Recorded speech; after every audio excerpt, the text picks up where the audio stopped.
In the years following World War II, the American automotive industry was built on clear divisions.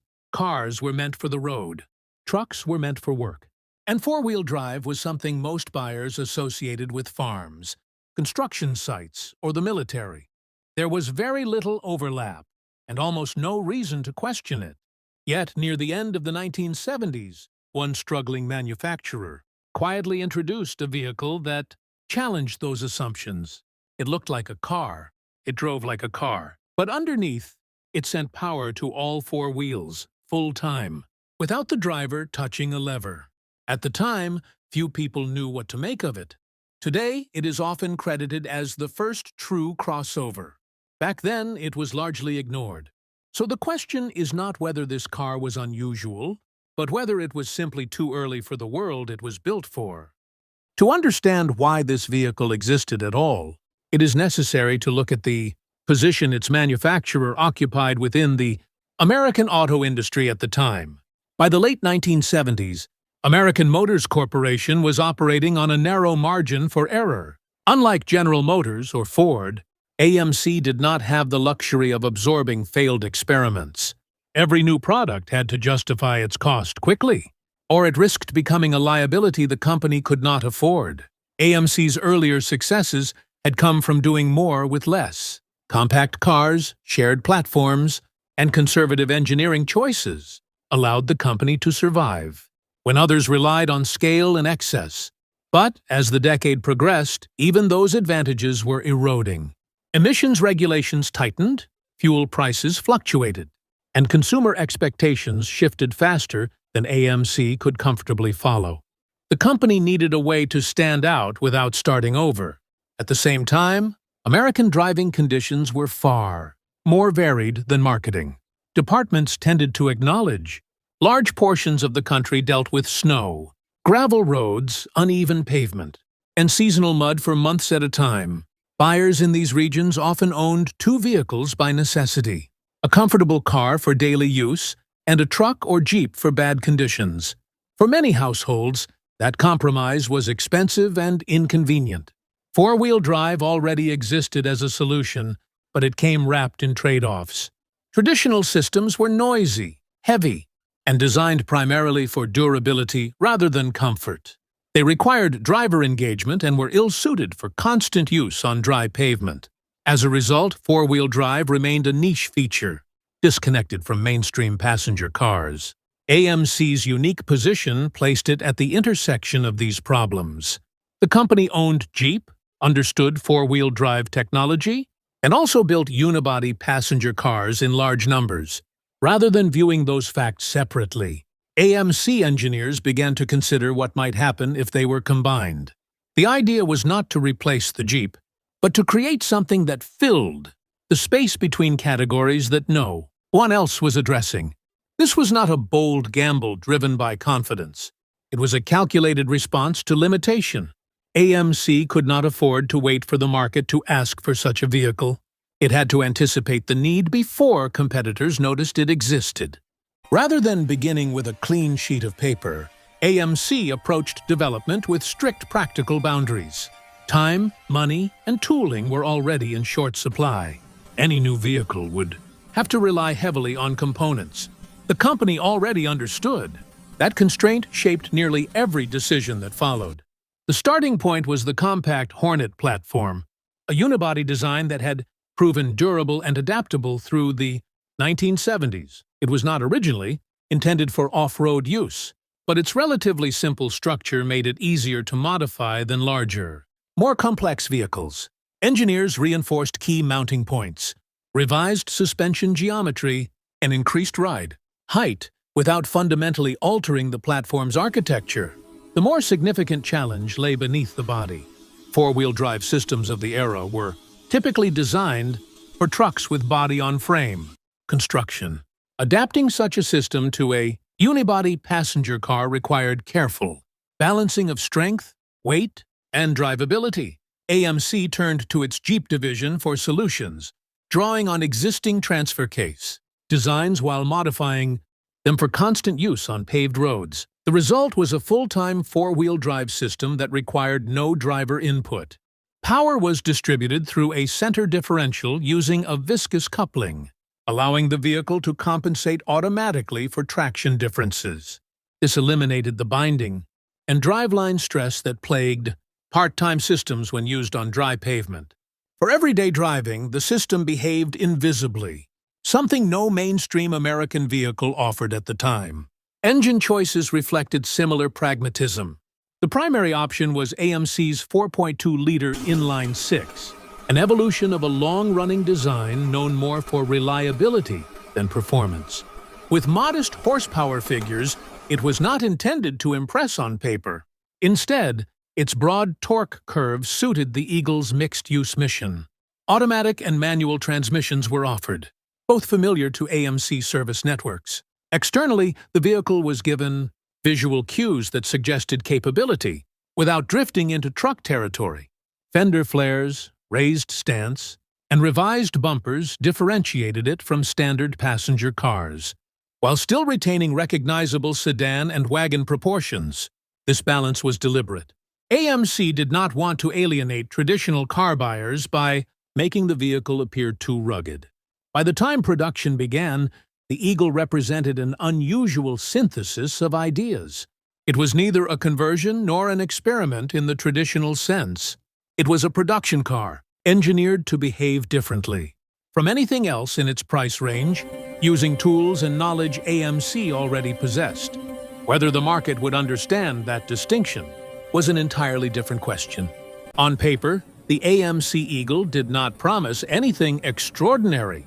Its engine output was modest, acceleration was unremarkable, and its suspension was tuned more for stability than for speed. Yet numbers alone failed to explain why owners responded to the vehicle the way they did once it left the showroom. In everyday driving, the Eagle behaved much like a conventional passenger car. Steering effort was light, road noise was controlled, and the ride remained compliant over uneven pavement. Unlike traditional four-wheel drive vehicles, there was no sense of mechanical tension or heaviness during normal operation. The system worked quietly in the background, engaging only as conditions demanded. Where the difference became immediately apparent was in poor weather and degraded road surfaces. Snow-covered highways that forced rear-wheel drive sedans to struggle became routine. Muddy access roads, gravel tracks, and steep inclines could be navigated without hesitation. Drivers did not need to anticipate traction loss or manually engage a transfer case. The vehicle adjusted on its own, often before the driver noticed a problem. This behavior stood in sharp contrast to most alternatives available at the time. Traditional four-wheel drive. Trucks offered superior ground clearance, but demanded compromises in ride quality and daily usability. Front-wheel drive cars, growing in popularity during the period, improved traction but lacked durability on unpaved roads. The Eagle occupied a space between those solutions, delivering adequate performance across a wider range of conditions without excelling at any single extreme. The wagon variant proved particularly effective in this role. Its cargo capacity and rear hatch made it practical for families, tradespeople, and outdoor users alike. In rural regions and northern states, the Eagle wagon became a common sight, valued less for its appearance than for its consistency. Owners learned that it would start, move, and arrive regardless of weather. Off the pavement, limitations were clear but rarely surprising. Ground clearance restricted extreme terrain, and suspension articulation was modest compared to dedicated off-road vehicles. Yet, the Eagle was never intended to replace a Jeep. Its advantage lay in its ability to operate where a sedan would fail without demanding the sacrifices associated with a truck. Over time, this reliability built trust. Many Eagles accumulated high mileage under demanding conditions, serving as primary transportation rather than specialized tools. In that sense, the vehicle delivered precisely what its engineering promised, even if the market lacked the language to describe it properly. When the AMC Eagle reached dealerships, it entered a market that lacked a clear framework for evaluating it. Sales staff often struggled to explain exactly what it was meant to replace. Was it an alternative to a sedan, a substitute for a Jeep, or something else entirely? That uncertainty shaped the vehicle's early reception. As much as its engineering did, initial sales were steady rather than explosive. Buyers who understood the Eagle's purpose tended to seek it out deliberately, often after first-hand experience with poor weather or difficult road conditions. These customers valued function over image, and many came from regions where traction mattered more than styling trends. In those areas, the Eagle quickly earned a reputation as a dependable solution to everyday problems. Elsewhere, the response was more cautious. In urban markets and warmer climates, the benefits of full-time four-wheel drive were less obvious. The Eagle cost more than a comparable two-wheel drive sedan, and its raised stance and plastic cladding appeared unconventional. To buyers accustomed to cleaner lines, without aggressive marketing to reshape expectations, the vehicle remained something of an insider's choice. Despite this, the Eagle began appearing in roles few passenger cars occupied at the time. It was used by utility companies, rural service providers, and small businesses that needed reliable transportation without the bulk of a truck. Ski resorts and mountain towns quietly adopted it as a practical fleet vehicle. These uses reinforced its image as a tool, rather than a fashion statement. Culturally, the Eagle never achieved celebrity status, but it became a familiar presence in specific environments. It showed up in snowy parking lots, on dirt access roads, and in driveways where practicality guided purchasing decisions. Owners tended to keep their vehicles longer than average, a pattern that limited resale visibility, but deepened loyalty among those who understood its value. Automotive media coverage at the time reflected similar uncertainty. Reviews often praised the engineering, while questioning the audience. The Eagle was frequently described as clever, sensible, or ahead of its time, but rarely as exciting. That language, while accurate, did little to elevate its status in a market still driven by clear categories and aspirational branding. In hindsight, this phase defined the Eagle's identity. It was never rejected outright, nor was it fully embraced. Instead, it settled into a quiet existence, serving a specific group of buyers who measured success by reliability rather than recognition. The early 1980s, the AMC Eagle existed in a narrow but largely uncontested space. Traditional American manufacturers offered no direct equivalent. Four-wheel drive trucks and SUVs remained firmly separated from passenger cars, both in design and in intent. As a result, the Eagle was often evaluated against vehicles that did not truly compete with it. Compared to rear-wheel drive sedans, the Eagle's advantages were obvious under adverse conditions. Traction and stability favored the AMC in situations where conventional cars struggled or failed outright. Against full-size four-wheel drive trucks, however, the Eagle conceded ground clearance, towing capacity, and ruggedness. What it offered in return was refinement and ease of use, attributes those vehicles rarely prioritized. International alternatives were limited as well. Subaru had begun offering part-time four-wheel drive wagons, but these were lighter, smaller, and required manual engagement of the system. Audi's Quattro technology demonstrated impressive performance benefits, yet it was positioned at a far higher price point and marketed toward enthusiasts rather than practical buyers. In neither case did these vehicles directly challenge the Eagle's blend of affordability, simplicity, and utility. Pricing played a critical role in this positioning. The Eagle was more expensive than AMC's standard sedans, but remained accessible compared to imported or specialty vehicles. Buyers who recognized its purpose often found the premium justified by reduced compromise. They did not need to own multiple vehicles to cover different driving conditions, an argument that resonated quietly during a period of economic uncertainty. Over time, the Eagle's influence became clearer than its sales figures suggested. The concept of a car-based vehicle with all-wheel drive gradually gained acceptance. What had once seemed unnecessary or confusing began to feel logical as consumer needs evolved. When competitors eventually introduced similar vehicles, they benefited from improved marketing, stronger brand confidence, and more refined execution. Yet the underlying idea was no longer foreign. In this context, the Eagle's role appears less as a failed experiment and more as a proof of concept. It demonstrated that buyers would accept, and even prefer, a vehicle that blurred established lines when the benefits were tangible. The fact that others succeeded later does not diminish the significance of that early demonstration. By the mid-1980s, the conditions that had allowed the Eagle to exist were beginning to change. Emissions regulations tightened further, adding complexity and cost to engines that were already aging.